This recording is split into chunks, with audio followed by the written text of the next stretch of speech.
Operation Mahadev যে ঘটেছে সেটা সারা ভারতবাসী জেনে গেছে, কিন্তু এর পিছনে বেশ কয়েকটা গুরুত্বপূর্ণ তথ্য আমরা আজকে একটু আলোচনা করে নেব। অপারেশন মহাদেবে কি করা হয়েছে? 3 জন জঙ্গিকে ভারতীয় সেনাবাহিনী খতম করে দিয়েছে। এই 3 জন জঙ্গির কিন্তু প্রত্যেকে আমাদের যে পেহেলগাম অ্যাটাক হয়েছে সেখানে জড়িত ছিল না।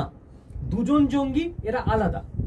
আর পেহেলগাম অ্যাটাকের যে মাস্টার মাইন্ড ছিল সুলেমান শাহ, সে মারা গেছে এই অপারেশন মহাদেবে। অপারেশন মহাদেব কিন্তু এখনো কমপ্লিট হয়নি। অপারেশন মহাদেবের স্টিল অন, বাকি 1.5 মারা হবে এইভাবে খুঁজে খুঁজে। এবার অপারেশন মহাদেবে এই যে 3 জনকে মারা হয়েছে, জম্মু কাশ্মীরের শ্রীনগরের কাছের জঙ্গলে এরা লুকিয়েছিল। এবং এবং যে সুলেমান শাহর কথা আমরা বলছি, আমাদের দেশে যে কাপুরুষের মতো অ্যাটাক চালিয়েছিল, তার মাস্টার মাইন্ড এ হচ্ছে লস্করি তৈবার গ্রুপের যে সাব গ্রুপ টিআরএফ, সেই টিআরএফ কে এ চালাতো সুলেমান শাহ। এরই নাম হচ্ছে হাসিম মুসা, একই লোক, দুরকম নাম নিয়ে কাজ করত। এবং সব থেকে আশ্চর্যের ব্যাপার যে এ ছিল পাকিস্তান আর্মির এক্স কমান্ডো এবং পাকিস্তান এলিট ইউনিটের কমান্ডো ছিল। একটা দেশের এলিট ইউনিটের কমান্ডো, সে অন্য দেশে গিয়ে জঙ্গির কাজ করছে।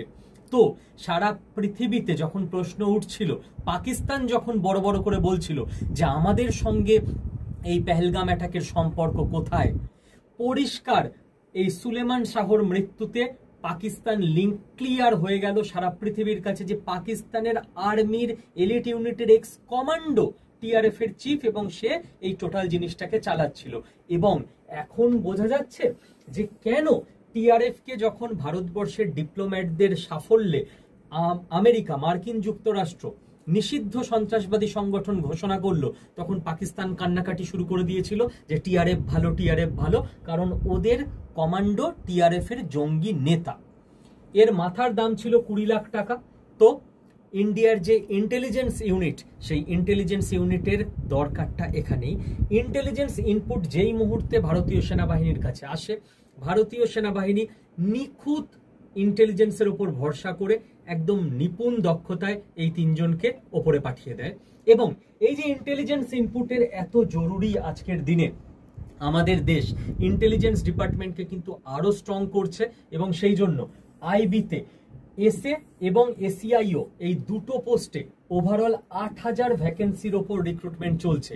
এসএতে মাধ্যমিক পাশ করলেই অ্যাপ্লাই করা যাবে, এসিআইওতে গ্র্যাজুয়েশন হতে হবে। টোটাল ইনফরমেশনের জন্য এই নাম্বারে